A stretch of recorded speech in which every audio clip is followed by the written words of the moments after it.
Welcome back to my YouTube channel. Please like, share, and subscribe, and hit the notification bell. Thank you.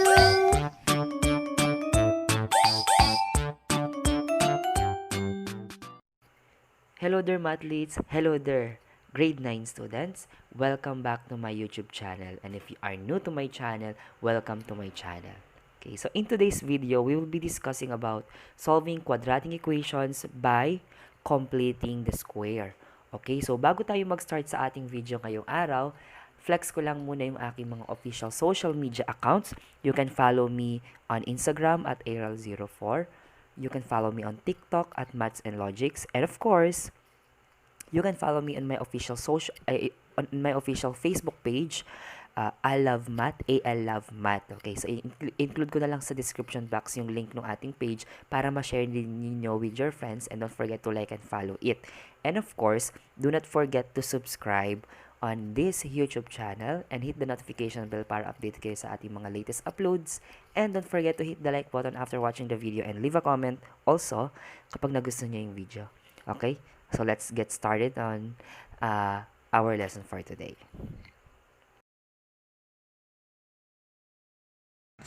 So hello once again. So for today's video, ang pag-uusapan nga natin ay solving quadratic equations by completing the square. So bago tayo mag-start in solving quadratic equations by completing the square, I want you first to be familiar again with the special product and factoring. Okay, yung dalawa na yung una ay perfect square,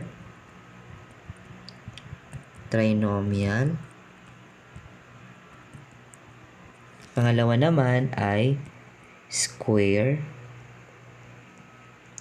of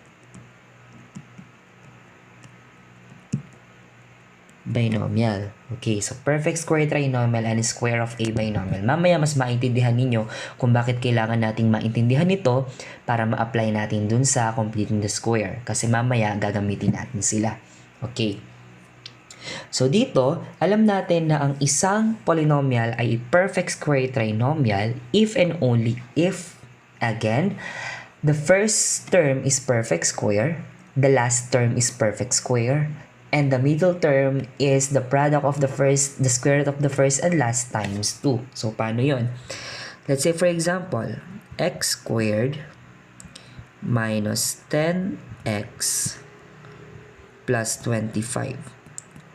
So, malalaman daw natin if this is a perfect square. Example number 1, perfect square trinomial if and only if, pag kinuha daw natin yung square root ng first term at the square root ng last term at pinag-multiply natin at tinimes natin sa 2, dapat lalabas yung middle term. Okay, paano yon? So, ito. Square root of x squared is x. The square root of 25 is 5. Pag minultiply natin si 5 tsaka si x, so that will give us x times 5 will give us 5x. And then, minultiply daw natin sa 2. So, 5x times 2 is equal to 10x. Dapat, yun daw yung kanyang middle term. In that way, we can say it is a perfect square trinomial. Okay? So, meron siyang kaakibat na square of a binomial. Yung perfect square trinomial is the expanded form and yung perfect square trinomial is the expanded form and square of a binomial is the factored form. So, paano naman daw yung sa square of a binomial? So, paano yon? Sa square of a binomial, since perfect square trinomial siya, we can factor it using square of a binomial. Kunin lang natin yung square root na x, which is x, yung square root ng 5, which is 5. Okay? And then, kunin natin yung first sign. So, we have minus. And then, put square. So, yun yung kaakibat niya na square of a binomial. Okay? Another example para mas maalala nyo pa ulit si perfect square at trinomial and square of a binomial. Si x squared plus 16x plus 64. Okay, sabi natin, para maging square of a para maging square of a binomial siya, ang gagawin lang natin, you get the square root of this one, which is x. You get the plus sign, yung sign niya, so plus naman siya ngayon. Kunin nyo yung square root nitong 64, which is 8, and then square lang natin. So, nakuha na natin yung ating sagot, yung square of a binomial niya. Another example, x squared plus 6x plus 9. So, that will give us, kunin yung square root nito. So, we have x. Kunin yung sign, which is plus. Kunin yung square root nito, which is 3. And then square. Okay. So, since alam nyo na to, we can now proceed with another example na magagamit natin sa completing the square. Okay. Since alam nyo na ngayon kung paano natin masasabing ang number ay perfect square, so, magsasagot naman tayo ngayon ng mga equation kung saan dudugtungan natin yung certain expression para maging perfect square trinomial siya. So, paano halimbawa? X squared plus 20x.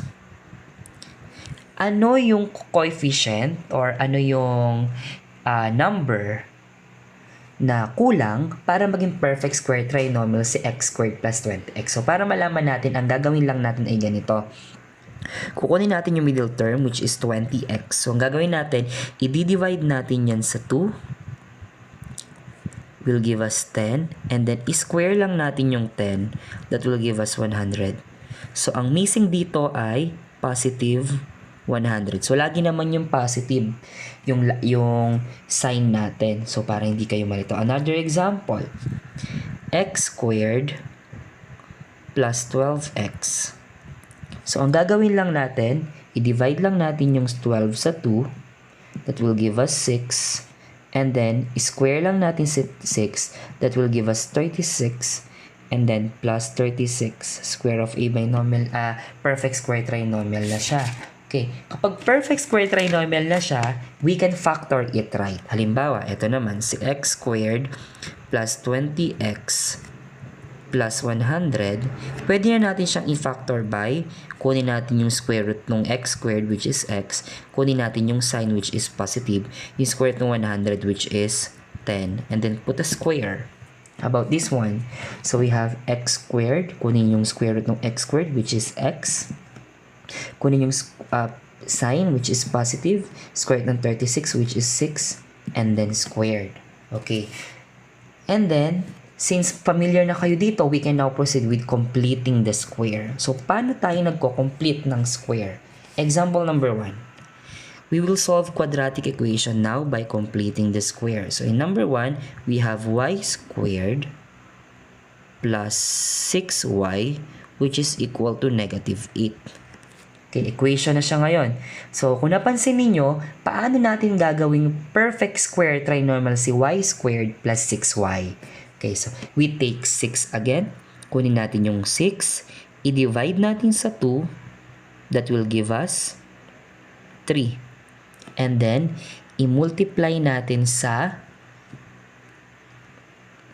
i-square natin yung 3. 3 times 3 is 9. So, kulang siya ng 9 to make it a perfect square trinomial. So, ang lalagay natin dito ay y squared plus 6y plus 9. Kung ano in-add natin sa left, i-add din natin sa right. So, it will give us negative 8 plus 9. Ayan. So, we have y squared plus 6y plus 9. That will give us negative 8 plus 9 is 1. Okay. Then afterwards, kunin natin yung square of a binomial niya or a factored form niya. So, we have y, kunin natin yung square root nun, plus square root ng 9 is 3, and then squared equals 1. And then afterwards, para ma-solve natin to, kunin natin yung square root both sides. Yan. So, cancel na to, cancel yung square, it will give us y plus 3, which is equal to, the square root of 1 is positive or negative 1. Okay. And then, since we are only solving for y, ang ilalagay lang natin dito, itatranspose natin si 3. That will give us, here's the continuation, y equals, instead of positive 3, magiging negative 3 na siya, positive and negative 1. So, meron tayong dalawang solution. Yung una, y equals negative 3 plus 1. Yung pangalawa naman ay y equals negative 3 minus 1. So, ang dalawang solution natin ay y equals negative 3 plus 1 is negative 2 or y is equal to negative 3 minus 1 is negative 4. Okay, so ito yung sagot natin dito sa quadratic equation natin. Okay, so another example.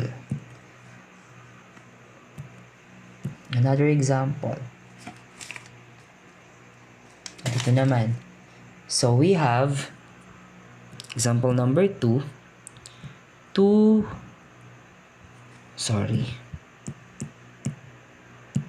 We have 2x squared plus 4x equals 6. Okay, so ano naman gagawin natin dito? Okay, napansin nyo, sir, 2x squared po siya, hindi lang po siya x squared. And aside from that, 2 is not also a perfect square. But as you notice, sa factoring, they have common factor which is 2. So, pwede natin ilabas si 2. Ang matitira na lang ay x squared plus 2x equals 6. Okay. So, para wala naman this ito sa kabila, we will divide both sides by 2. So, cancel na yon. That will give us x squared plus 2x equals 6 divided by 2 is 3. And then, iisip ka na ngayon ng number para maging perfect square sa x squared plus 2x. So, anong gagawin natin? Kunin natin si 2, i-divide natin sa 2, that will give us 1, square natin si 1, that will give us 1 pa din. Okay, so 1 yung i-add natin. So, x squared plus 2x plus 1. Kung ano yung in-add natin sa left, i-add natin sa right. So, we give equals 3 plus 1. Okay. Then, factor na natin ngayon yung x squared plus 2x plus 1 kasi perfect square trinomial na siya. X, get the plus sign, get the square root of 1, which is 1, squared equals 3 plus 1 is 4. And then get the square root. So, cancel na yon, will give us x plus 1, which is equal to positive or negative. Square root of 4 is 2. And then, transpose lang natin si 1. So, magiging x equals negative 1 plus or minus 2. Okay. So, meron tayong dalawang solution. X is equal to negative 1 plus 2. X is equal to negative 1 minus 2. Okay. So, x is equal to negative 1 plus 2 is positive 1. Or, x is equal to negative 1 minus 2 which is negative 3. So, ito yung dalawang solution natin dun sa quadratic equation. Okay, another medyo mahirap-hirap na example para sa ating final example. So, we have example number 3. So, we have y squared plus y minus 7 equals 0. So, una natin gagawin, itatranspose natin si minus 7 sa right. So, magiging positive na siya. Y squared plus y equals 7. Okay. Then afterwards, check nyo ngayon yung y natin, itong given natin na to, paano itong magiging perfect square trinomial. So, sabi natin, divide natin sa 2. So, ito, since y lang to automatic, may kasama siyang 1. Again, since y lang siya, automatic may kasama siyang 1. So, kunin natin yung 1, i-divide natin sa 2, will give us 1 half. 1 half pa din yan. And then, square natin. It will give us 1 times 1 is 1. 2 times 2 is 4. So, 1/4. So, mag-a-add tayo ng 1/4 ngayon. So, we have y squared plus y plus 1/4 equals 7 plus 1/4. Okay? So, add natin yung 7 plus 1/4. So, ito lang yung technique sa pag-a-add. 7 plus 1/4. Automatic meron yung over 1. So, ginagawa ko ito yung butterfly method natin. So, paano yon? 4 times 7 is 28. 1 times 1 is 1. 1 times 4 is 4. So, add lang natin siya. 28 plus 1 is 29. over 4. Okay. So, ang magiging sagot natin ay y squared plus y plus 1/4 equals 29 over 4. Okay, so hindi pa yan final kasi kukunin natin yung square of a binomial nila. So, kunin natin yung square root ng y squared which is y, square root ng 1/4 which is 1/2, and then squared equals 29 over 4. Kunin natin yung square root nito, both sides.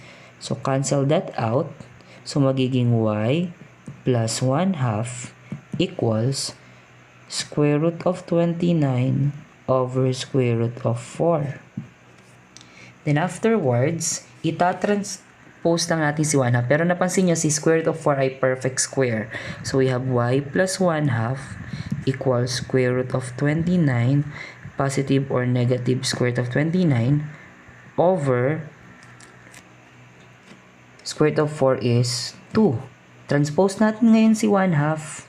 So magiging siyang y equals 1/2 positive or negative square root of 29 over 2.